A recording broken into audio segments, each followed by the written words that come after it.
오늘 또 이렇게 귀한 예배에 오셔서 또 하나님 높여드리고 또 하나님 찬양하고 기도하는 우리 성도들에게 하늘의 신령한 은혜로 함께 하셔서 또 우리 삶을 현장을 살아갈 때도 주님 능력 힘입어서 승리하는 우리 복된 모든 성도님들 되시기를 주님의 이름으로 축원합니다. 우리 톨스토이라고 하는 유명한 그 작가가 쓴 단편 중에 사람은 얼마의 땅이 필요한가 라는 그런 작품이 있습니다. 그러니까 이 작품에 보면 파금이라고 하는 농부가 나옵니다. 예전에는 한 마을에 이렇게 지주가 땅을 다 차지하고 있고 대부분의 사람들은 그 땅을 소작하는 그런 소작농이었죠. 근데 이제 이 마을의 지주가 자기가 소유하고 있는 땅을 다 판 거예요. 그래서 농부들은 자신들이 가지고 있는 돈만큼 이제 땅을 사게 됩니다. 파움도 이 땅을 샀습니다. 근데 이게 농부들 사이에 땅의 경계 문제로 인해서 막 다툼이 생기고 막 서로 고발하고 고소하는 이런 일들이 발생을 하게 된 겁니다.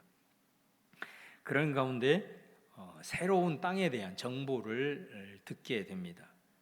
그래서 그곳에는 아주 넓은 땅을 굉장히 저렴하게 살 수 있다라는 그런 내용이었어요. 그래서 이 파움이 이제 그곳을 향해 찾아갑니다. 찾아가서 이제 거래를 하는데 땅값이 얼마냐면 하루에 1,000루블이라는 것입니다. 우리식으로 하면 평당 얼마 이렇게 계산이 될 텐데 여기에는 1,000루블만 내면은 해가 떠 있는 동안 내가 걸어갔다가 돌아온 그만큼 땅을 소유할 수 있다. 아주 매력적인 그런 제안이었어요. 그래서 이 파움이 아주 신이 나서 엄청난 땅을 이제 소유할 수 있을 것이라고 생각을 하고 멀리 이제 걸어가는 것입니다. 그래서 한참을 가다가 어느 순간에 내가 이거 너무 많이 온 것이 아닌가 이제 그런 생각도 들었지만 그래도 이게 무슨 기회냐 하면서 조금만 더 멀리 걷자 하면서 이제 걸어갑니다.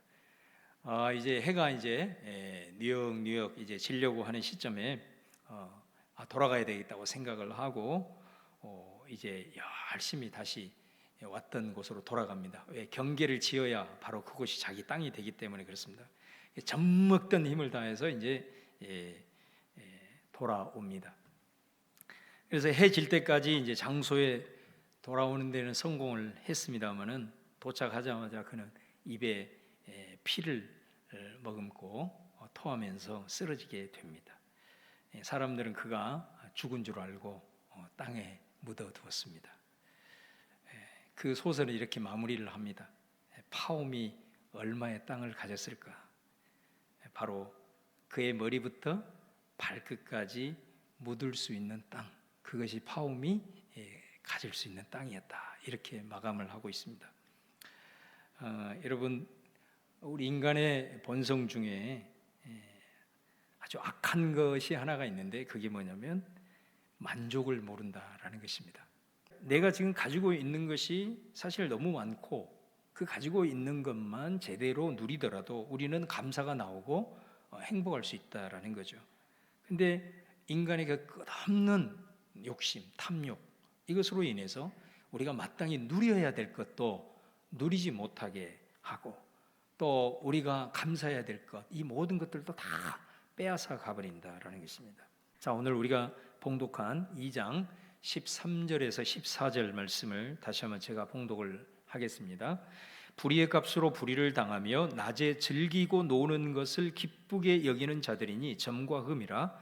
너희와 함께 연회할 때에 그들의 속임수로 즐기고 놀며 음심이 가득한 눈을 가지고 범죄하기를 그치지 아니하고 굳세지 못한 영혼들을 유혹하며 탐욕에 연단된 마음을 가진 자들이니 저주의 자식이라. 자, 오늘 이 13절 14절 말씀에 보면은 오늘 우리가 좀 살펴보려고 하는 이 방탕과 탐욕에 대한 메시지입니다. 여기서 13절에 불의의 값으로 불의를 당한다. 이게 탐욕과 관련된 말씀입니다. 또 낮에 즐기고 노는 것을 기쁘게 여긴다. 이건 방탕을 가리키는 겁니다. 또 14절에 보면 음심이 가득한 눈을 가지고 범죄를 그치지 않고 굳세지 못한 영혼들을 유혹한다. 방탕과 관련된 말입니다. 또 탐욕에 연단된 마음을 가진 자들, 이건 역시 탐욕에 관련된 말이죠. 그러니까 오늘 이 13절 14절은 이렇게 장황하게 설명이 되어 있지만 뭐를 말하려고 하느냐, 인간에 있어서 불의의 뿌리가 되는 방탕과 탐욕에 대한 진술이다라는 것입니다. 문제는 뭐냐면은 이 방탕과 탐욕에 빠지게, 우리로 하여금 빠지도록 유혹하는 자들이 오늘 있다는 건데, 그러면 이 사람들이 유혹하는 대상이 누구냐? 놀랍게도 성도들이라고 말하는 거예요. 너희와 함께 연회할 때에, 그러니까 교회 공동체 안에서 함께 어울리면서 이러한 탐욕과 방종의 모습을 미혹하기도 하고, 또 우리 성도들이 살아가는 삶에 자연스럽게 들어와서 여러 가지 속임수로서 우리를 미혹한다라는 것이죠. 그래서 우리로 하여금 방탕과 탐욕에 빠지게 한다. 여러분, 우리가 사실은 예수님을 믿고 성도가 되었다라고 했을 때는 어떻게 성도가 방탕의 삶으로 그렇게 흐르고 또 탐욕에 가질 수가 있겠는가, 이렇게 생각을 하지만은 사실 오늘 성경이, 오늘 베드로후서가, 이 베드로후서가 전달된 것이 교회거든요. 교회 성도들에게 이 메시지를 던지고 있다는 거거든요. 그러니까 교회 안에서 또 아니면 세상 밖에서 성도들을 끊임없이 미혹하는, 그래서 방탕에 빠지게 하고 탐욕에 흐르게 하는 이런 미혹하는 것들이 너무나도 강력하고 또 우리들을 그렇게 넘어뜨리는 그런 것들이 있다라는 것입니다. 만약에 성도들이 이런 방탕과 탐욕에 빠지게 되면 어떻게 되느냐? 오늘 말씀 뭐라고 얘기하냐면 점과 흠이라, 이런 표현을 쓰죠. 점과 흠이라는 것은 완전히 씻을 수 없는 어떤 수치, 그리고 인생의 큰 오점, 이걸 이제 가리키는 것입니다. 만약에 여러분 교회 성도들 가운데 또 아니면 우리 교회 가운데 이런 방탕과 이런 탐욕에 빠지게 되면 어떻게 됩니까? 정말 가장 치명적인 것은 뭐냐면 복음 사역에 정말 치명상을 입게 된다라는 겁니다. 교회가 사회를 걱정하고 그 사회를 정화시키는 동력이 되어야 되는데, 그게 이제 우리 교회의 세상을 향한 부르심인데, 오히려 사회가 교회를 걱정하는 그런 이제 상황이 되어버린다는 거죠. 그런 상황이 되면 복음이 정말로 세상 속에 흘러 들어가는 데 있어서 너무나도 어려운 상황이 발생할 수가 있다라는 거예요.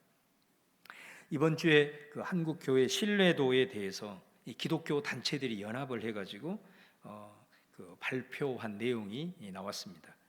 작년에는 기독교 신뢰도가 32%입니다. 100명 중에서 32명만이 개신교를 신뢰한다, 이런 거죠. 너무나도 안타까운 모습이죠.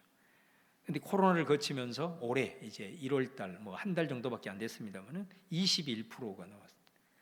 그러니까 10%가 1년 새에 이제 등을 돌리고 있는 상황입니다. 그러니까 여러분, 우리가 이 신뢰를 얻기 위해서, 그 단 1%만을 얻기 위해서 얼마나 많은 시간이 필요하고 또 얼마나 많은 헌신과 사실 희생이 필요한지 모릅니다. 그런데 추락하는 것은 말 그대로 날개가 없는 것 같습니다. 예수 그리스도를 믿고 복음 안에서 살아가는 우리 가운데 이 통계가 보여주는 모습 속에서 정말로 우리가 어떤 말씀을 다시 한번 우리가 부여잡고 살아가야 될 것인가에 대한 강력한 도전을 주고 있습니다.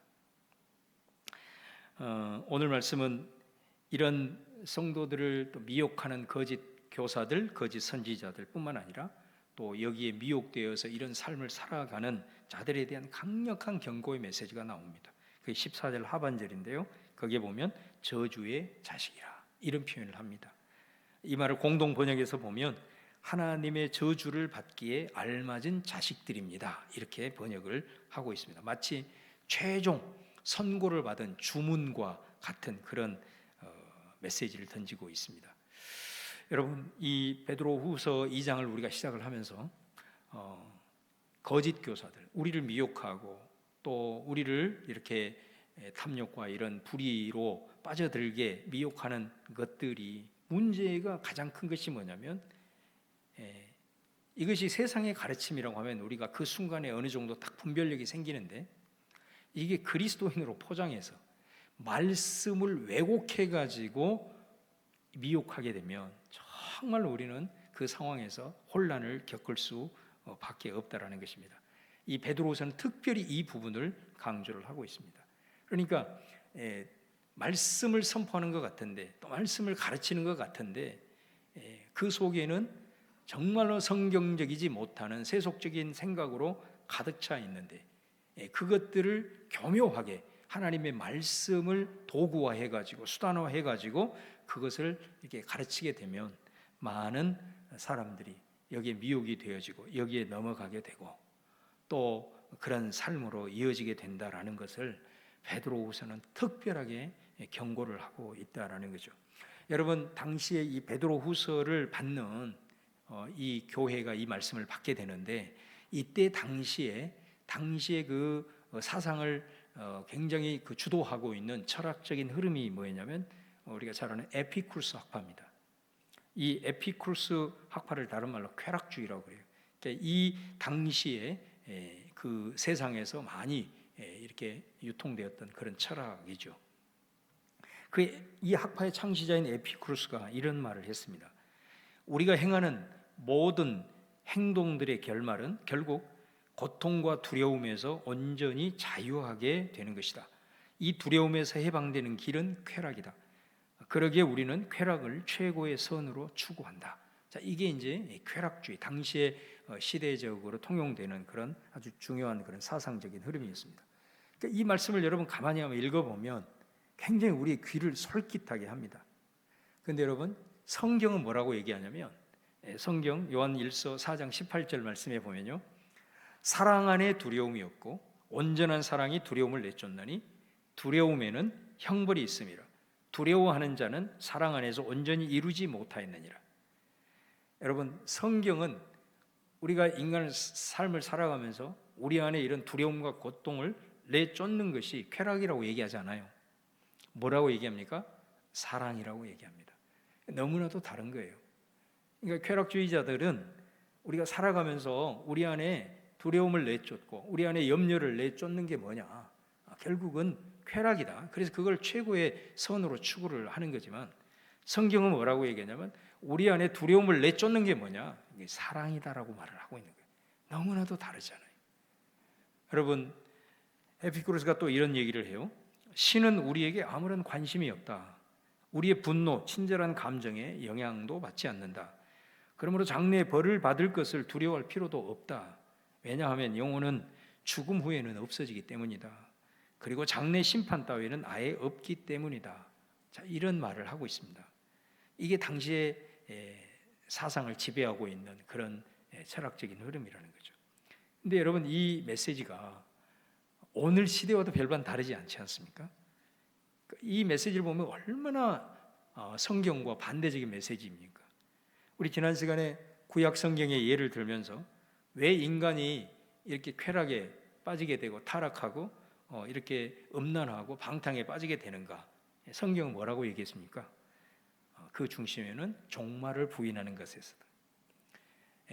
종말을 부인하고 종말 때 우리가 하나님의 법정 앞에서 서게 된다라고 하는 것을 부인하는 것으로부터 우리의 삶을 절제하지 못하게 되고 쾌락에 그리고 방탕하는 주된 원인이 된다라는 것을 말씀하지 않았습니까? 그러니까 이 세상에서 쾌락을 추구하는 자들은 종말을 부인하는 거예요. 이 심판에 대한 것을 인정하지 않는 거예요. 그러니까 자신의 삶을 이 세상에서의 삶이 전부기 때문에 이 세상에 오는 두려움, 쾌락 이것 없이 살면 되니까 거기에서 쾌락을 결국은 추구하게 된다라는 것입니다. 그런데 성경은 그렇게 말하지 않아요. 그래서 성경은 우리에게 증언합니다. 우리가 이런 거짓되고 왜곡된 가르침으로부터 미혹당하지 않는 가장 기본적인 것은 뭐냐면 종말 신앙을 붙드는 겁니다. 종말, 그리고 마지막 우리는 하나님의 심판대 앞에 선다라고 하는 이것만 우리 신앙으로 신념화할 수가 있다면 우리는 이 세상을 살아가면서 이런 쾌락적인 흐름으로부터 우리를 절제할 수 있고 또 이런 방탕으로부터 우리를 지켜주게 된다라는 것이죠. 누가복음 12장에 보면 예수님이 그 제자들에게 그런 말을 했잖아요. 예수님이 말씀을 하시면서 그 제자들을 바라보면서 사실은 이런 말을 한 거예요. 그러니까 예수님이 이 땅에서 많은 기적을 베푸시고 많은 역사를 이루었지만 결국은 예수님은 이 땅에 하나님의 나라를 가져오셨고 하나님의 나라를 완성하기 위해서는 결국 인간의 죄의 문제를 해야 되기 때문에 예수님은 십자가의 길을 걸어가셨잖아요. 많은 이들이 예수님을 쫓아다니면서 예수님을 왕으로 모시기를 원했고 임금으로 삼고자 했지만 예수님은 그 길을 다 피해 다녔어요. 왜? 십자가를 지는 것이 자신의 길이기 때문에 그렇습니다. 그런데 예수님을 따르는 제자들이 있었습니다. 12제자를 비롯한 많은 제자들이 있었습니다. 그런데 이 제자들도 결국은 하나님의 나라가 완성이 될 때까지 그들에게 주어진 사명이 뭐냐면 예수님의 그 뒤를 따라가는 삶이거든요. 그 예수님을 따라가는 그 삶이라고 하는 것이 때로는 우리에게 영광의 길도 있고 승리도 있고 또 우리를 통해서 하나님의 놀라운 기적과 역사가 일어나지만 때로는 우리가 제자됨의 신분을 가지고 주님의 길을 따라간다는 것이 때로는 우리들의 삶에 또 고통이 올 수도 있고 여러 가지 세상으로부터 믿음으로 인하여 그 길을 걸어가는 것 때문에 핍박을 당할 수도 있고 힘든 여정을 걸어갈 수도 있는 것입니다. 그래서 예수님은 그것을 아시는 거예요. 이 제자들이 내 발자취를 이제 앞으로 내가 십자가를 지고 또 부활해서 하늘로 이제 갔을 때 그 뒤를 따라올 텐데 이제 나와 같은 그런 때로는 고난의 그 길을 이들이 이제 걸어갈 때에 여러분 얼마나 힘들겠어요. 그 상황에서 많이 힘들지 않겠습니까? 혼란스럽지 않겠습니까? 그러다가 베드로와 같이 그렇게 예수님 때로는 부인하고 무너지는 그런 상황이 발생할 수도 있는 거예요. 자, 그 상황을 미리 주님께서는 보시고 제자들에게 그런 말씀을 하시는 거예요. 누가복음 12장 8절 9절 말씀에 보면 내가 또 너희에게 말하노니 누구든지 사람 앞에서 나를 시인하면 인자도 하늘의 하나님의 사자들 앞에서 그를 시인할 것이요 사람 앞에서 나를 부인하는 자는 하나님의 사자들 앞에서 부인을 당하리라. 그러니까 여기에서 사람 앞에서 나를 시인하고 사람 앞에서 나를 부인한다라고 하는 전제가 깔려 있는 게 뭐냐면 고통의 상황이라는 거죠. 신앙 때문에 주님 걸어가신 길을 걸어가기 위해서 내게 다가오는 여러 가지 핍박과 어려운 상황들이라는 거예요. 그 상황에서 끝까지 네가 믿음을 지키고 나를 시인하면 내가 마지막 날 하늘 법정에서 너를 시인할 것이지만 그 상황이 왔을 때 나를 부인하고 그리고 무너지게 되면 내가 하늘 법정에서 내가 너를 부인한다 라는 말씀을 하시는 거거든요. 여러분 이 예수님의 말씀의 핵심이 뭐예요? 그거는 우리 그리스도인들이 이 현실을 살아갈 때 어떤 관점을 가지고 살아가야 될 것인가에 대한 말씀이거든요.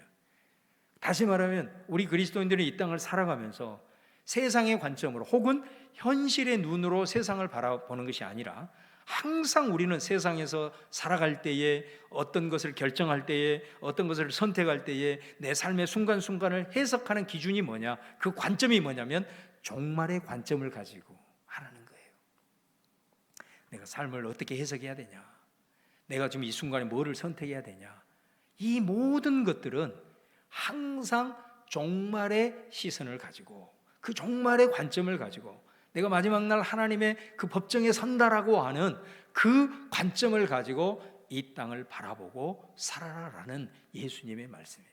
그 종말에 대한 관점을 우리가 잃어버릴 때에 우리는 한두 번에 이길 수 있지만 끊임없이 다가오는 이 탐욕과 방탕의 미혹으로부터 우리 스스로가 무너지게 될 수 있다는 것을 우리 예수님께서 말씀을 하고 있다는 것입니다. 그러므로 여러분 우리가 이 방탕한 이 세상 속에서 우리가 절제하면서 주님의 길을 걸어갈 수 있는 길은 다시 말씀드립니다. 종말 신앙으로 철저하게 무장하는 것임을 기억할 수 있기를 바랍니다. 자, 그 다음에 탐욕에 대한 말씀을 하십니다. 14절에 보면은 아주 독특한 표현이 하나가 나오는데요. 그게 뭐냐면 탐욕에 연단된 마음을 가진 자들 이런 표현이 나옵니다. 여기서 이 연단된다는 건 뭐냐면 단련이 된다는 거거든요. 그러니까 단련이 됐다는 것은 내가 막 열심히 훈련을 해가지고 이제 완전히 그게 체질화가 되었다는 거죠. 내 삶에 완전히 습성화가 이루어졌다는 걸 의미합니다. 만약에 우리가 이 연단되는 것이 어떤 경건이라든가 어떤 복음의 정신이라든가 아니면 성령의 열매와 같은 그런 좋은 성품들이 연단이 되었다면 얼마나 귀하고 복된 일입니까? 그리고 얼마나 그것이 능력 있는 삶이겠습니까? 그런데 오늘 말씀해 보면 연단이 되었는데 뭐로 연단이 됐나요? 탐욕으로 연단이 되어버렸다는 거예요. 이게 이미 돌이킬 수 없는 탐욕의 모습. 이게 탐심의 습성입니다, 여러분. 이게 탐욕에 한번 접어들게 되게 되면은 나도 모르는 사이에 이게 연단이 되어 가지고 결국은 돌이킬 수 없는 그런 상황에 직면할 수 있다라는 것을 경고를 하고 있거든요. 그러면서 오늘 이 얘기를 하면서 탐심에 대한 말을 하면서 한 예를 들고 있습니다. 오늘 봉독한 2장 15절에 보면요, 그들이 바른 길을 떠나 미혹되어 부올의 아들 발람의 길을 따르는도다. 그는 불의의 싹스를 사랑하다가. 자, 이런 발람이라는 사람을 우리에게 이제 예로 보여주고 있습니다. 발람의 길을 따라가는 많은 거짓 교사들, 거짓 왜곡된 이런 것을 하는 거짓 선지자들이 오늘 말씀에 뭐라고 얘기하냐면 그들이 처음부터 그런 악한 사람들, 악한 길을 가지 않았다는 거죠.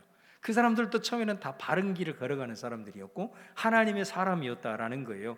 그런데 다른 어떤 많은 수많은 어떤 악한 것들이 있음에도 불구하고 이 탐심이 얼마나 무섭냐, 이거는 바른 길을 걸어가는 사람들을 뒤집어 엎어서 악한 길로 가게 하고 지금까지 내가 평생 쌓아왔던 그 수많은 것들을 다 무너뜨려서 완전히 인생을 좌초시키는 그런 파괴력을 가지고 있는 것이 탐심이라고 하는 것을 이 발람의 이야기를 통해서 우리에게 경고를 하고 있다는 겁니다.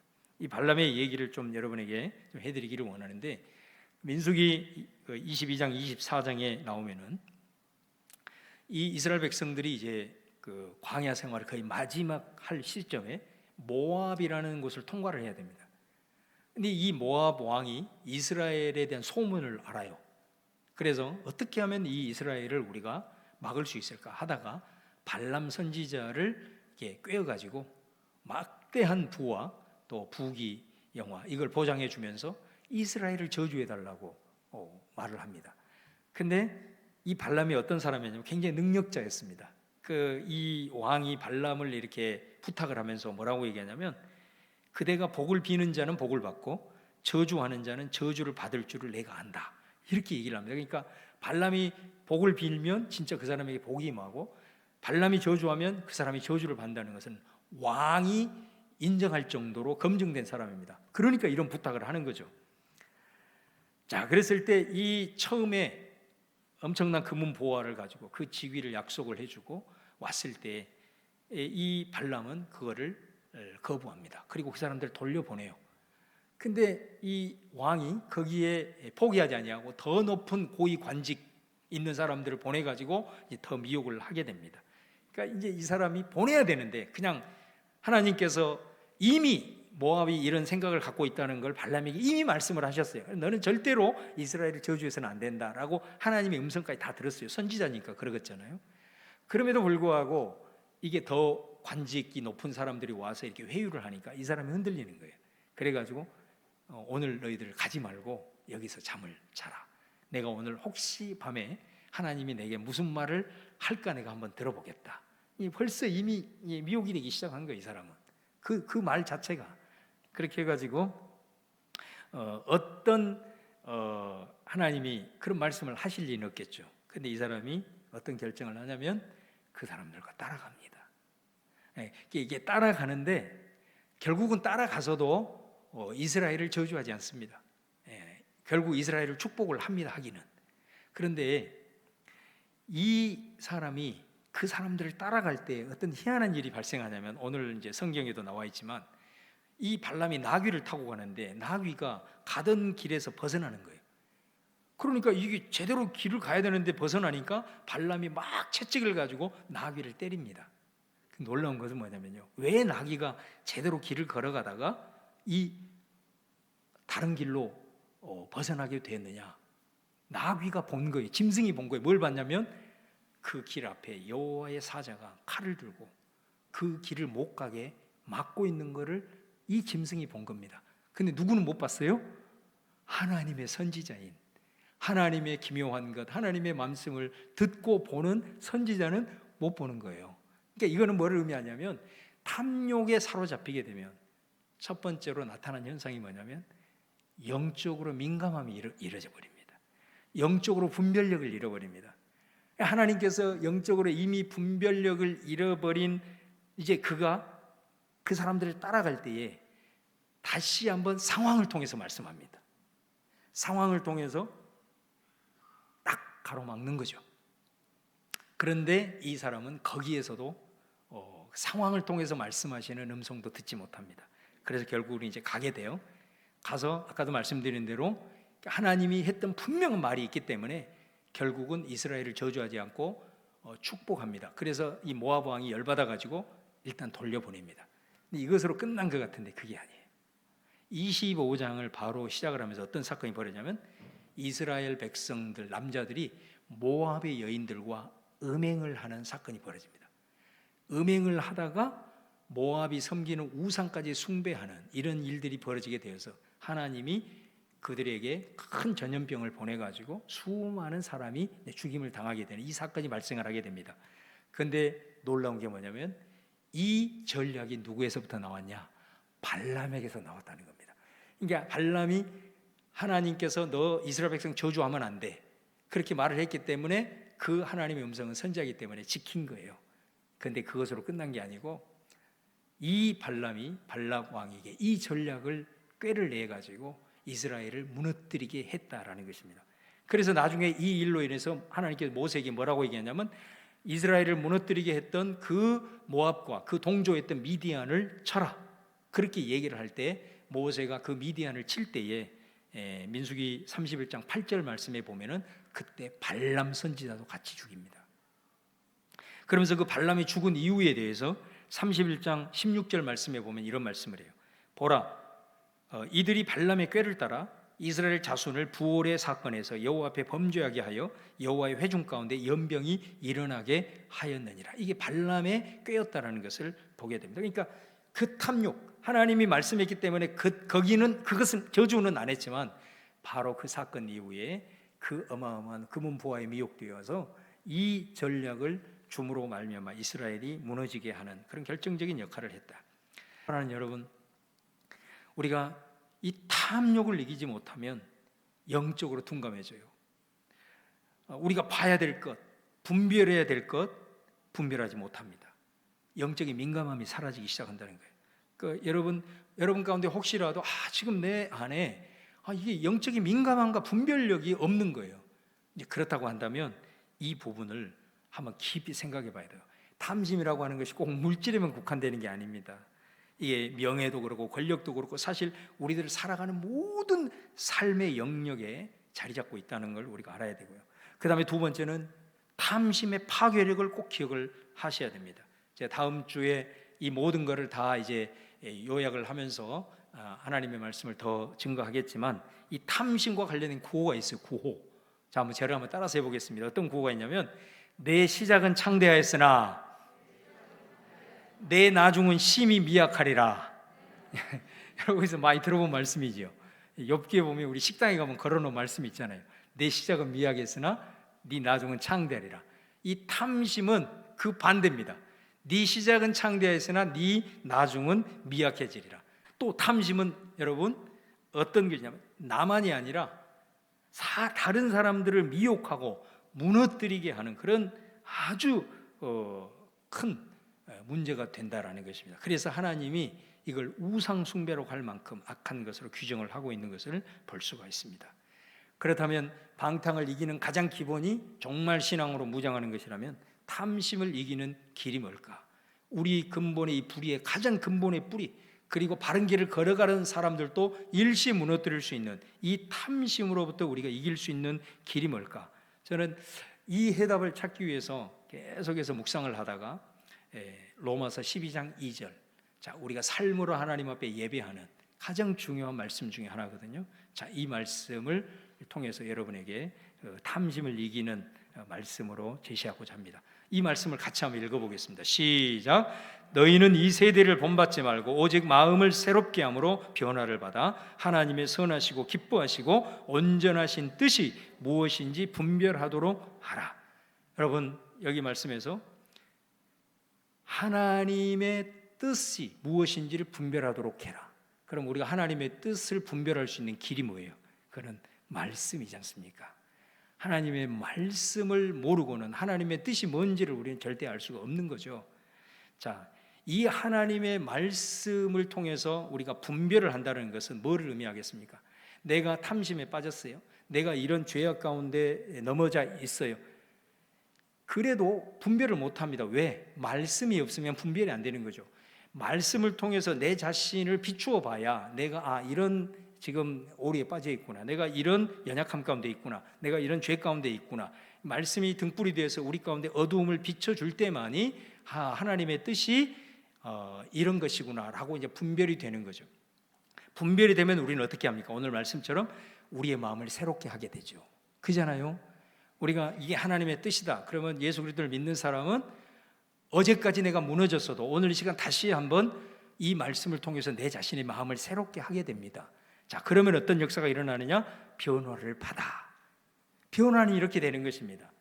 변화는 반드시 하나님의 말씀을 통해서 그 뜻을 분별을 하고 오늘 마음을 새롭게 할 때에 하나님께서 우리를 변화시키시는 것입니다. 그래서 우리가 탐심이 이길 수 있는 유일한 길은 여러분 말씀을 매일매일 먹는 것밖에 없습니다. 여러분 말씀을 듣는 것으로만 만족하지 마십시오. 성경의 수많은 곳에서 말씀을 듣고 지키는 자가 복이 있다 그랬습니다. 그 말은 어떤 사람이 말씀을 지킬 수 있을까요? 여러분 가운데 설교 말씀을 들어요. 그리고 또 운전하면서 많은 설교들을 듣습니다. 듣고 끝나버리면 그것이 지키는 삶으로 이어지는 경우가 거의 없습니다.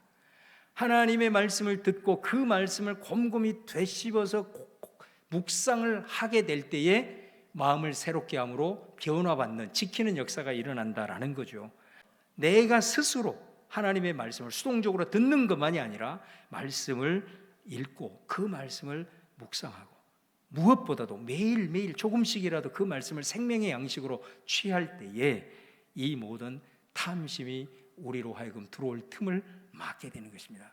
우리가 이 인생의 나그네의 여정을 걸어갈 때 결국은 우리 모두가 다 종착역에서 우리를 기다리고 계시는 우리 주님을 우리가 만날 터인데 정말로 우리 사랑하는 성도님들 그리고 저를 비롯해서 바른 길을 걸어가다가 이렇게 무너지는 왜곡된 이런 신앙의 모습이 아니라 우리 모두가 끝까지 이 길을 걸어가서 마지막 날 우리 주님을 반드시 다 만날 수 있는 그런 우리 사랑하는 성도님들 다 될 수 있기를 주님의 이름으로 부탁을 드립니다. 자, 오늘 이 시간 주님 말씀 생각하면서 우리 오늘 이 찬양의 고백이 저와 여러분의 고백이 되기를 바라면서 우리 찬양 함께 올려드리기를 바랍니다.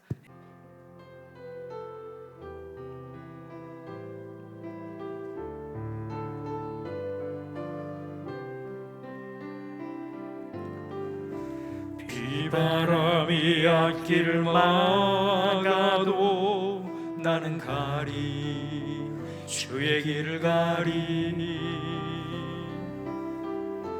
눈보라가 앞길을 가려도 나는 가리 주의 길을 가리 이 길은 영광의 길 이 길은 승리의 길 나를 구원하신 주님이 십자가 지고 가신 길 나는 가리라 주의 길을 가리라 주님 발자취 따라 나는 가리라 나는 가리라 주의 길을 가리라 주님 발자취 따라 나는 가리라 험한 파도 앞길을 막아도 나는 가리 주의 길을 가리 거진 바람 앞길을 가려도 나는 가리 주의 길을 가리. 이 길은 고난의 길, 이 길은 생명의 길. 나를 구원하신 주님이 십자가 지고 가신 길, 나는 가리라. 주의 길을 가리라. 주님 발자취 따라 나는 가리라.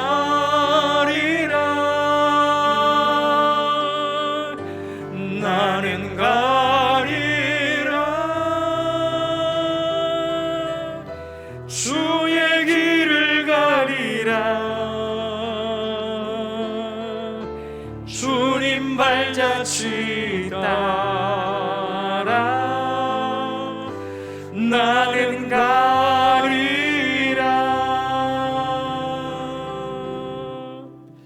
기도하겠습니다. 여러분, 우리의 인생길은 나그네 여정입니다. 그 여정의 끝을 향하여 우리는 오늘도 한 걸음 한 걸음 발걸음을 내딛습니다. 우리에게는 분명한 목적지가 있잖아요. 그 목적지가 있는 이 길에서 여러분 한 사람도 벗어나지 않기를 간절히 소망합니다. 신앙의 환경도 점점 어려워지고 또 영적인 혼란이 더욱 심해지고 있습니다. 말씀을 그럴듯하게 왜곡하여 무너뜨리는 이 불의의 뿌리 세 가지, 교만, 방종, 탐욕, 이거 기억하시고 우리 사랑하는 성민의 모든 가족들은 넉넉히 이겨낼 수 있기를 바랍니다. 그래서 주님이 마중 나오시는 그 마지막 종착역에서 우리 모두가 다 만날 수 있기를 간절히 소망합니다. 지금은 우리 구주 예수 그리스도의 은혜와 아버지 하나님의 크신 사랑과 성령의 교통하심이 오늘도 아버지 하나님 앞에 예배하면서 또 주님으로 우리의 힘을 삼고 소망 삼고 이 주님의 말씀이 나의 생명의 양식이 되고 성령의 검이 되어 오늘도 내 삶 속에서 넉넉히 주님의 발자취를 걸어갈 수 있음을 믿고 감사하며 말씀을 받는 우리 모든 성도들 가운데 항상 함께 계시기를 간절히 축원하옵나이다. 아멘.